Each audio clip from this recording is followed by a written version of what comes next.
Welcome back to our YouTube channel. Today we are going to show you two really simple and useful tricks.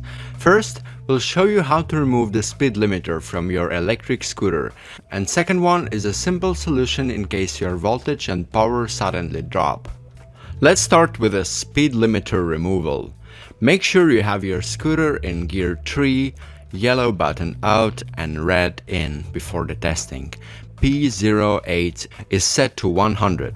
If your scooter is still stuck on all three modes and doesn't go faster than 17 miles per hour, go ahead and complete the following steps.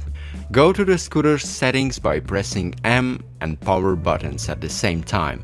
Then go to the P08 in the menu and now press M button for about 20 seconds until you go back to the main menu. Now turn off your scooter and turn it on again. Great job, you have successfully removed the speed limiter from your electric scooter. Now we're about to show you a solution for a sudden voltage and power drop. We call it waking up the battery. Here is what happens in this situation. Watch the voltmeter.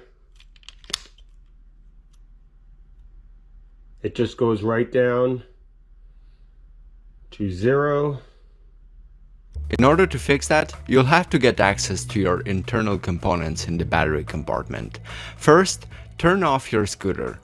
Open up your electric scooter's deck lid. If you don't know how to do that, we have a separate video on our channel. You'll find the link in the description. Once the deck lid is open, you'll need to find two yellow battery connectors. Disconnect the battery for about 15 seconds and connect it right back.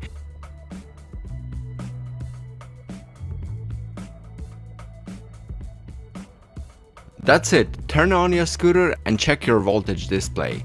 The voltage reading should be consistent now. Now you can put your deck lid back on its place. The problems and solutions shown in this video are pretty much applicable to all kind of scooters. So you can also use this information for other Nanrobot models and electric scooter brands. Please let us know if those two tips were helpful, and like always, if you have any questions related to electric scooters, go ahead and leave your comments under this video. And if you want to learn any more useful tips, check out the rest of the videos on our channel.